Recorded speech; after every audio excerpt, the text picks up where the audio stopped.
Please don't forget subscribe to the channel and hit the bell to get notified of new daily videos.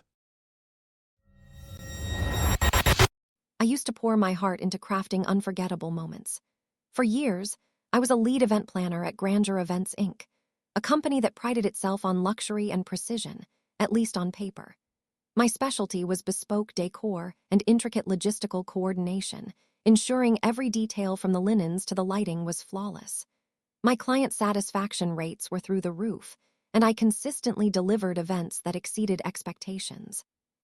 But Grandeur Events had a glaring flaw: Jeremy.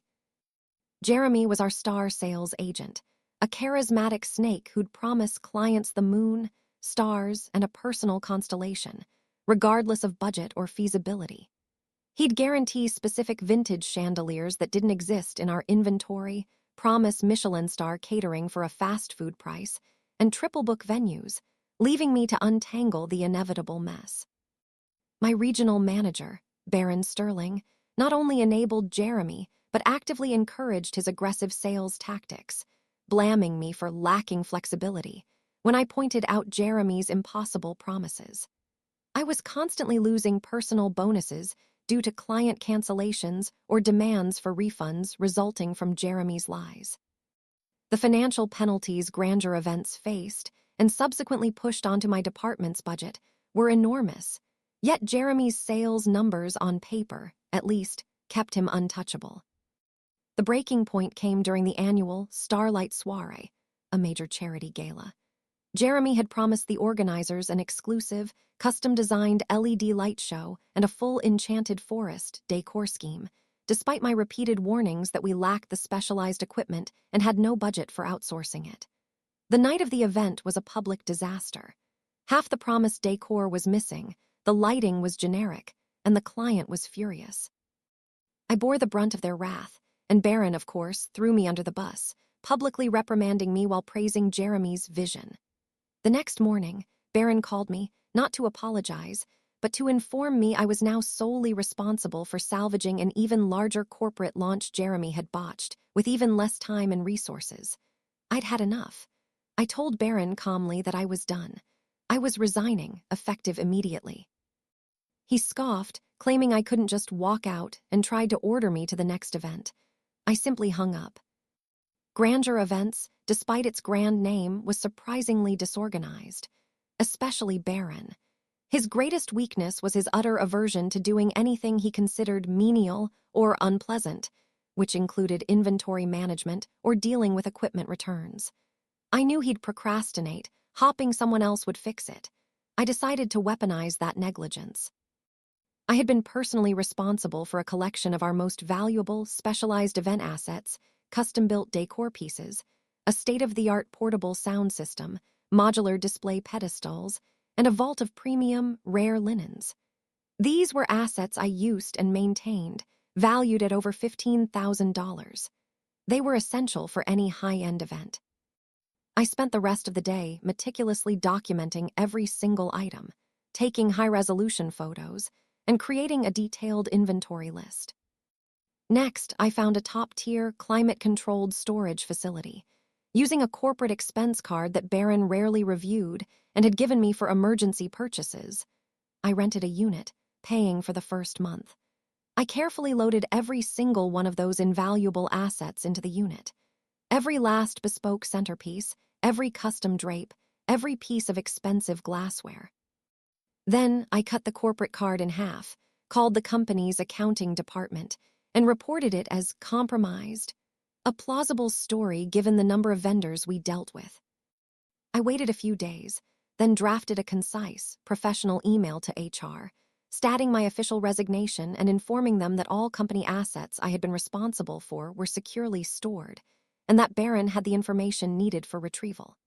I knew the specific HR manager who handled contractor terminations, Ms. Jenkins, was on extended medical leave, a fact I'd noted from an internal memo.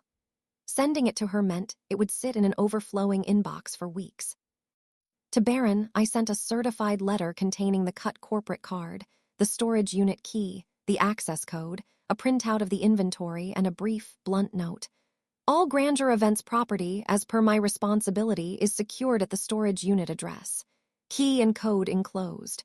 My resignation is effective immediately. I had proof of delivery. A month later, a knock came at my door. 2 police officers.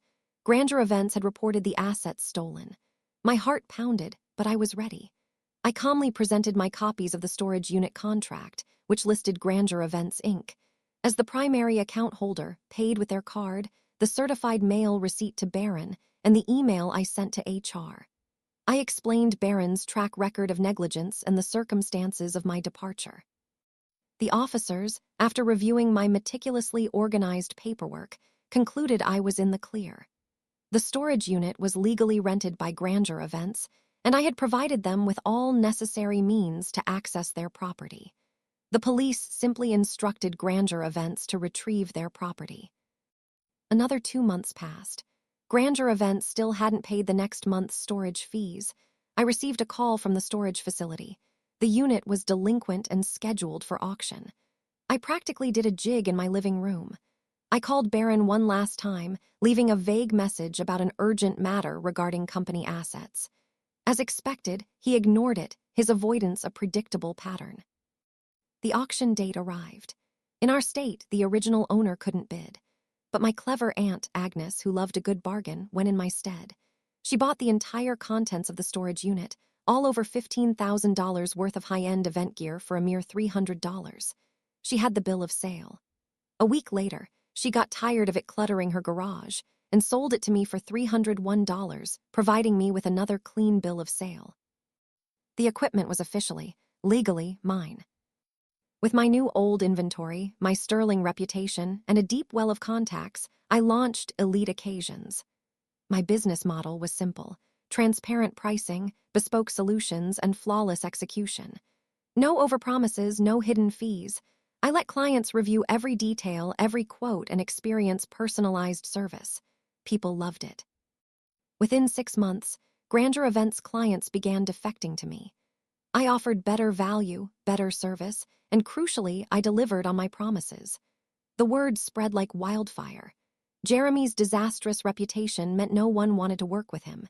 He was fired from Grandeur Events, and I later heard he ended up trying to sell cheap insurance policies door to door, struggling to make ends meet. Grandeur Events tried to send legal threats my way, cease and desist letters, accusations of breach of a non-existent non-compete clause, demands for stolen property. I simply forwarded them copies of all my documentation: the storage contract, the certified mail receipts, the police report clearing me, and my bills of sale. The lawyer quickly backed down, sending me a certified letter stating, "No further legal action will be forthcoming from this office." I wasn't content with just winning. I wanted to dismantle them. I strategically targeted their biggest contracts, offering better terms, better quality, and a planner who actually cared. I even poached 3 of their most talented junior planners who were sick of Jeremy's antics and Barron's incompetence. Within 2 years, Elite Occasions had completely absorbed Grandeur Events' market share in our entire region.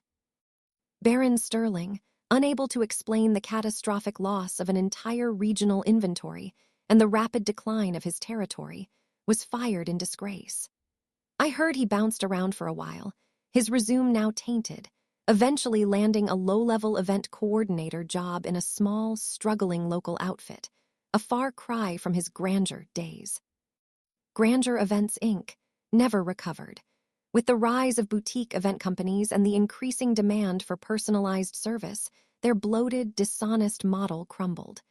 They eventually shuttered their national operations, a shell of their former self. I stood by, watching, knowing I played a significant role in their downfall.